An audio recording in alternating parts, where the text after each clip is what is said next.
Welcome back. You are watching the Oasis Focus on Finance show.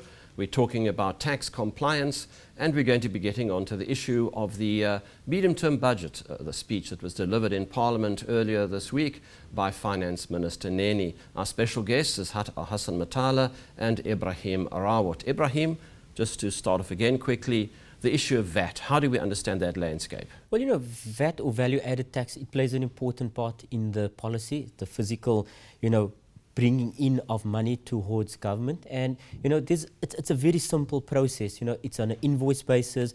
It's about disclosing the amount of turnover that you've made and, the amount of purchases that you have incurred.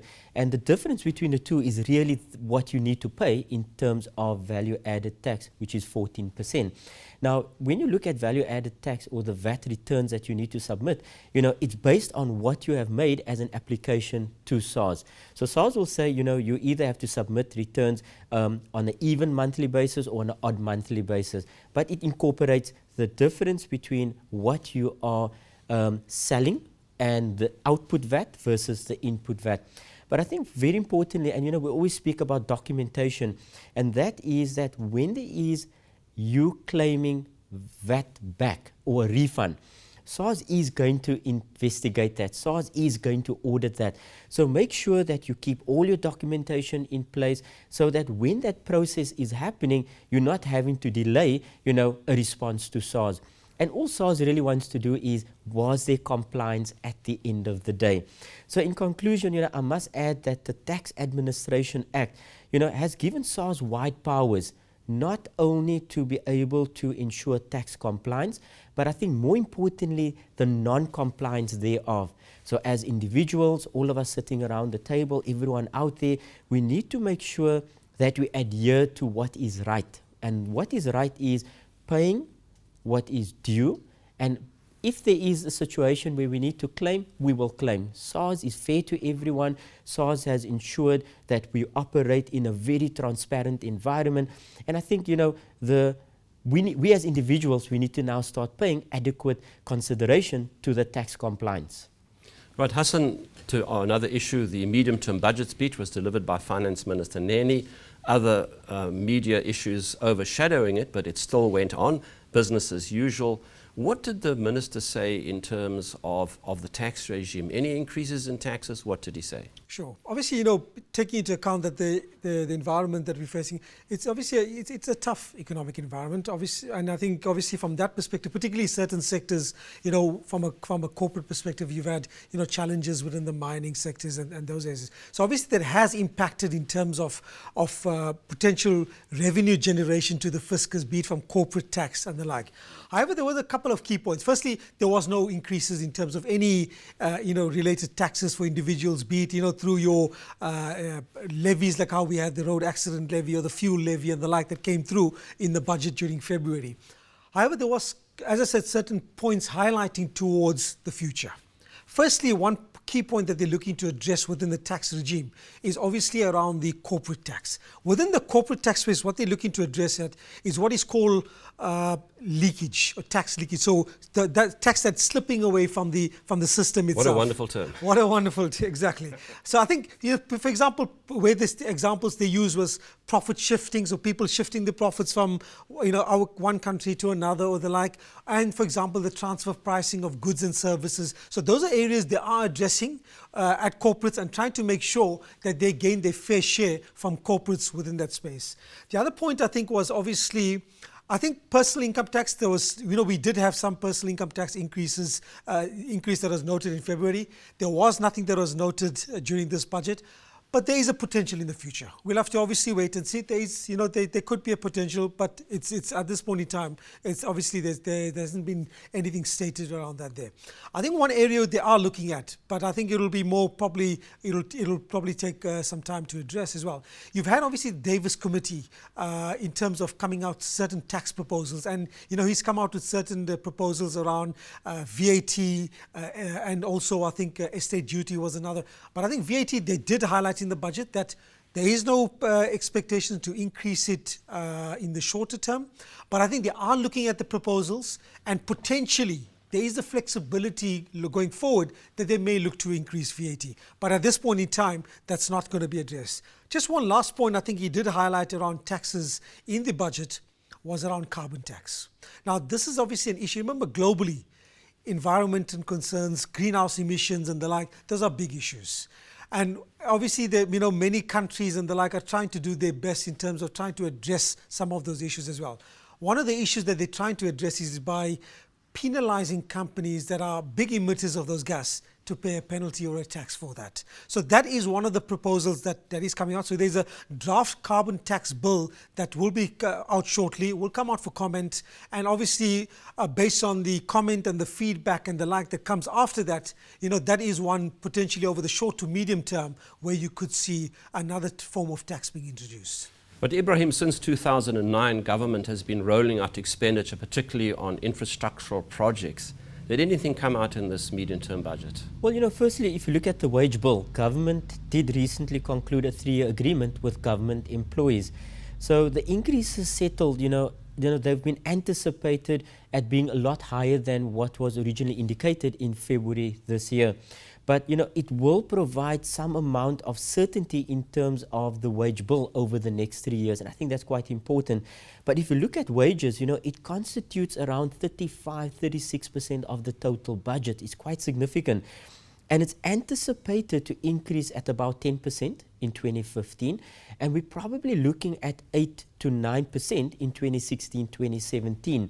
So that's quite significant, but it's also quite sustainable in terms of ensuring that as government employees, it is first of all above inflation, and I think that's critical. And secondly, it's going to start creating momentum in terms of, increasing productivity and working hours.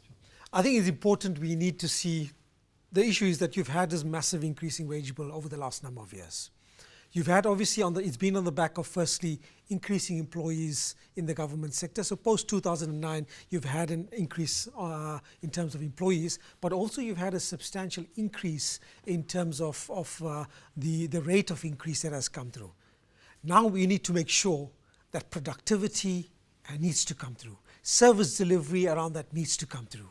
Government-related employees that are working in the respective departments and the like, be it the public enterprises, the government sector, service delivery, productivity, that needs to come through. There needs to be value for money that's coming through within those sectors. And that is important. That needs to, because it's a substantial part of the budget. The public needs to see that that's obviously being well spent and that you're obviously getting the benefit of that coming through going forward.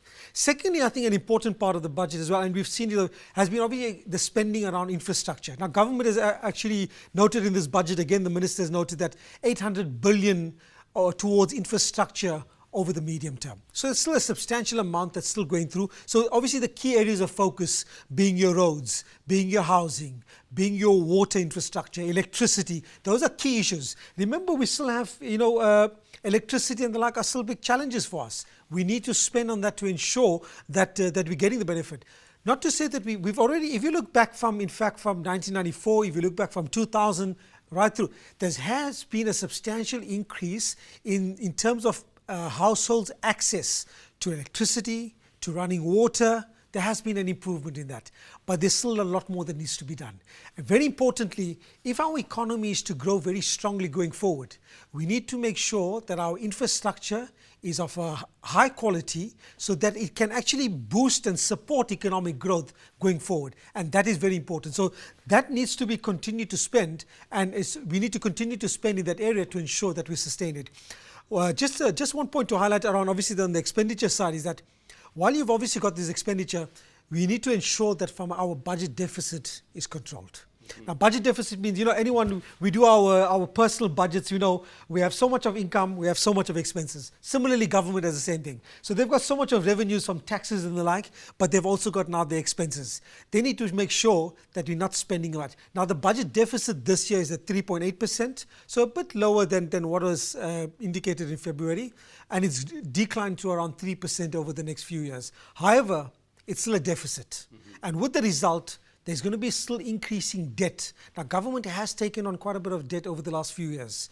They need to ensure that debt is maintained and not does not obviously rise significantly going forward. So the expectation is that hopefully we will see debt being managed a lot better going forward, but we're still in a deficit environment, and that's obviously we need to make sure that that remains stable going forward and does not increase from current levels. Ebrahim, Hassan has spoken in some detail about infrastructure, but two things that underpin infrastructure are obviously labour and number two, electricity. What did the Minister say in this particular regard? Shafiq, our electricity stoppages over the past few years, it has been a constraint. But if we look at what's been happening in the last few months, there has been stability coming through. There has been an increased supply, anticipated to come through over the next few years. So there's the Kusile project, and then there's a lot of other talk around renewable energy. There's been the private independent power producers. So that's good news for us. So in the short term, energy is going to remain constrained, but over the medium term, with this new project coming on board, it should start supporting economic growth. If we look at the labour side, there is always a focus on reducing the work stoppages, and I think that's quite critical. Hassan mentioned, we as individuals, we need to commit, we need to become productive and provide stability in that workplace environment. Now, there has been a significant reduction in the work stoppages this year. I mean, if you look at this year alone, 175,000 work hours, in terms versus last year where there's been 7.5 million. So we can't afford to be unproductive in this environment when we need to be looking at being as productive as possible. Hassan, it's still a land of opportunity. How is Oasis positioned in terms of its portfolios in this exciting environment? Sure. I think always, there's always opportunities. We always look for that. Very importantly, I think clients in our portfolios can take comfort in the fact that our portfolios are well diversified. So very importantly, diversified across geographies, currencies, assets, asset class, instruments, and also very importantly from a sector perspective. So we're making sure that our portfolios are well diversified across so that ensures stability, that ensures downside protection if the markets are tough or the environment is tough, that gives you the downside protection. But very importantly, by us researching and looking for those great opportunities within the South African market, within the global markets, we're finding them and we're investing in them for the medium to long term, and will ensure that over that period of time, our clients, as they have benefited over the last 18 years, will continue in the future, inshallah, to see longer term growth, real growth, to improve their standard of living over the period of time. Hassan, Motala, Ebrahim, Rawoot, shukran. Thank you very much. Thank you. Walaikum salam. You've been watching the Oasis Focus on Finance show. Tune in next week for more financial empowerment. Should you wish to contact Oasis, you can call 0860 100 786. Email info@oasiscrescent.com. Visit the website www.oasiscrescent.com. Until next time, Assalamu alaikum wa rahmatullah.